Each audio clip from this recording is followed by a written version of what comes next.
Tafsir and Prophetic Biography Lessons. یہ ہے سورۃ الفاتحہ، قرآن کا سب سے پہلا باب اور اسلامی عبادت کی بالکل روح۔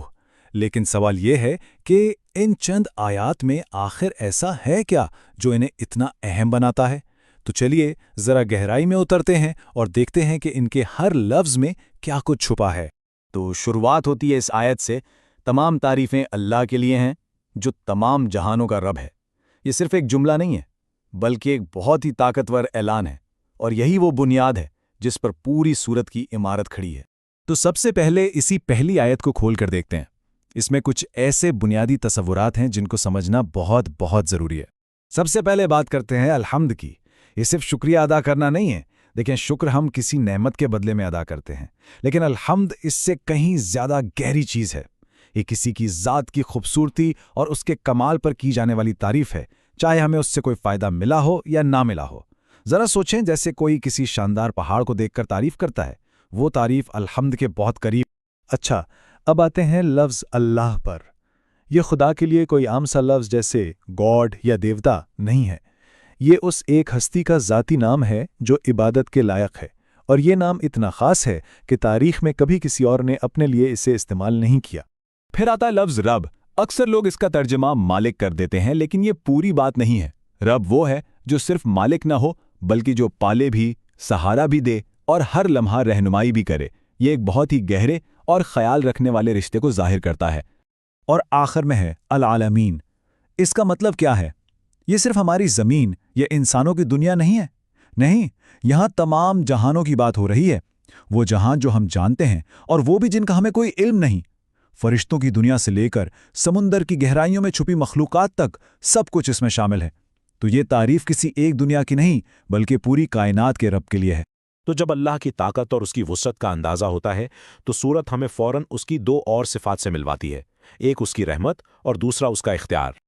اور یہاں ایک بہت ہی خوبصورت توازن ہے۔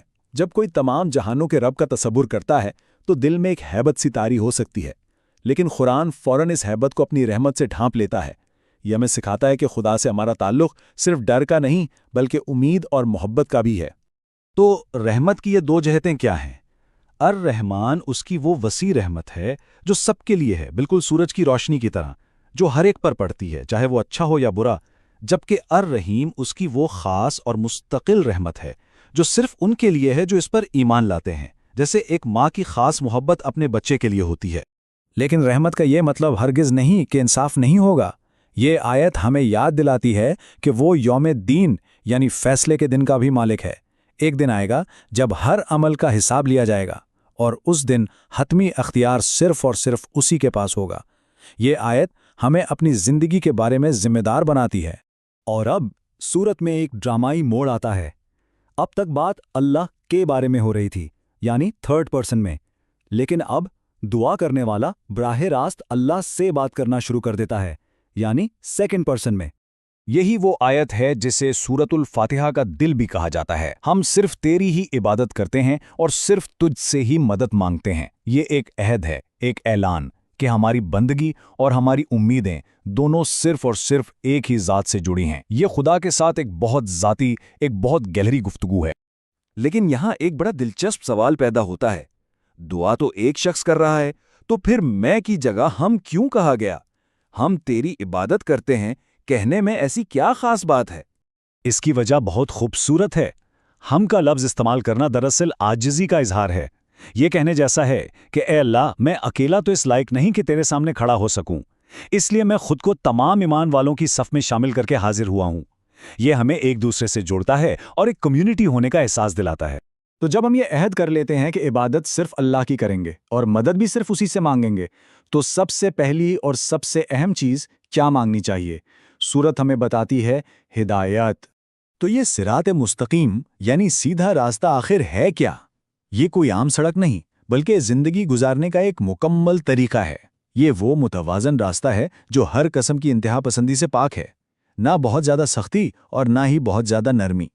یہ وہ راستہ ہے جو ہمیں دنیا اور آخرت دونوں میں کامیابی کی طرف لے کر جاتا ہے۔ لیکن یہ راستہ اکیلے طے نہیں کرنا، قرآن ہمیں بتاتا ہے کہ یہ ان لوگوں کا راستہ ہے جن پر اللہ نے اپنا انعام کیا، انبیاء، سچ بولنے والے، شہید اور نیک لوگ۔ تو دراصل ہم یہ دعا کر رہے ہیں کہ اے اللہ ہمیں بھی ان عظیم لوگوں کی صحبت اور ان کے نقش قدم نصیب فرما۔ لیکن سیدھے راستے کو پوری طرح سمجھنے کے لیے یہ جاننا بھی تو ضروری ہے کہ کون سے راستے غلط ہیں۔ دعا کا آخری حصہ ہمیں یہی بتاتا ہے کہ ہمیں کن راستوں سے بچنا ہے۔ یہاں 2 طرح کے غلط راستوں سے پناہ مانگی گئی ہے۔ پہلا، ان لوگوں کا راستہ جن پر غضب ہوا۔ یہ وہ لوگ ہیں جو سچائی کو جانتے تھے لیکن جان بوجھ کر اسے ٹھکرا دیا۔ اور دوسرا، گمراہ لوگوں کا راستہ۔ یہ وہ لوگ ہیں جو سچائی کی تلاش میں تو تھے لیکن لا علمی کی وجہ سے بھٹک گئے۔ مفسرین نے ان کی مثالیں یہودیوں اور عیسائیوں سے دی ہیں، لیکن یہ اصول ہر اس شخص پر لاگو ہوتا ہے جو ان رویوں کو اپناتا ہے۔